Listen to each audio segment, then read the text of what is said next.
Well, Bill and I have this fundamental belief that all lives have equal value, no matter where they're lived on the planet. And so we start really by taking an economic approach and saying, where's the most death that happens in the world, and particularly needlessly, right? And which diseases then should we focus on, and what should we do about childhood deaths, and in particular maternal deaths? And then we place investments down in those places that we think we can make the most difference for the most people. All philanthropy can do is be what Bill and I call this catalytic wedge.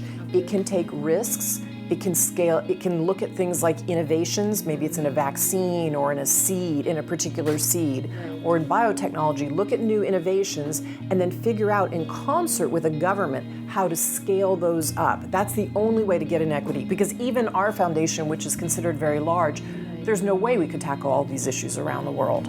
So it's government that has to then scale those things up. The work that we're doing, for instance, in UP and Bihar to try and help get the health system working more efficiently, particularly at that primary healthcare facility where a woman comes in to deliver a baby or to learn about her antenatal needs or to get vaccines. So that fundamental, getting that system working is incredibly important for the entire world. And so we take lessons from other places in the world and bring them to India, and India out to other places as well.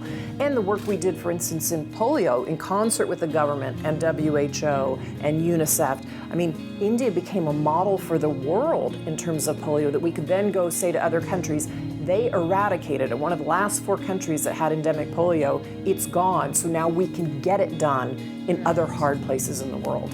Yes, so I wrote about all this unpaid labor that women do at home.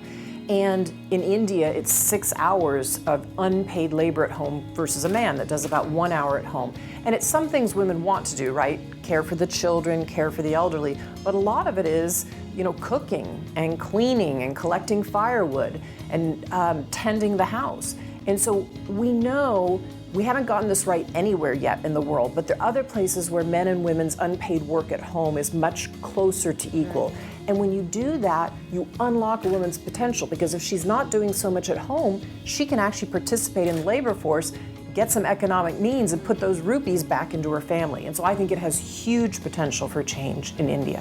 In the reduced category, it really is taking innovations and making sure everybody has access to them. So clean, affordable energy, so that you don't get women still cooking over a small fire. If she has a stove to cook over, it's less wood, less lung pollution, and less time as well. So that's just one example. But reducing really has to do with innovations. What labor-saving devices? If you have clean, cheap energy, you can start to have other appliances in your kitchen, right? You can have a washing machine, you can have a dryer, you can have a dishwasher. Those are huge things in terms of reducing a woman's time. And then in the redistribute category, I think it's policy work. So for instance, having a good family leave policy so that not just a woman, but a man could take time off to care for an elderly parent, to care for a young child.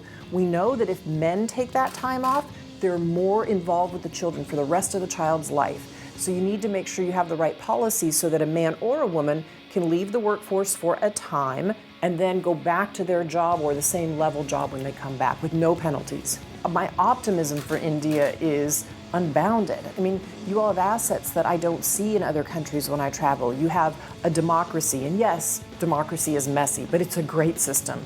You have a free and transparent press that brings issues to light. You have public will. You have people, civil society pushing on the government. When you have those 3 things working, you're going to make change, because what you're seeing is that these issues are coming to light. So yes, there are lots of hidden gender inequities all over the world, but in India, some in particular. But as you see them come out in the press and you see the outrage, and then you see civil society holding government accountable to make changes, that's when you move a society forward.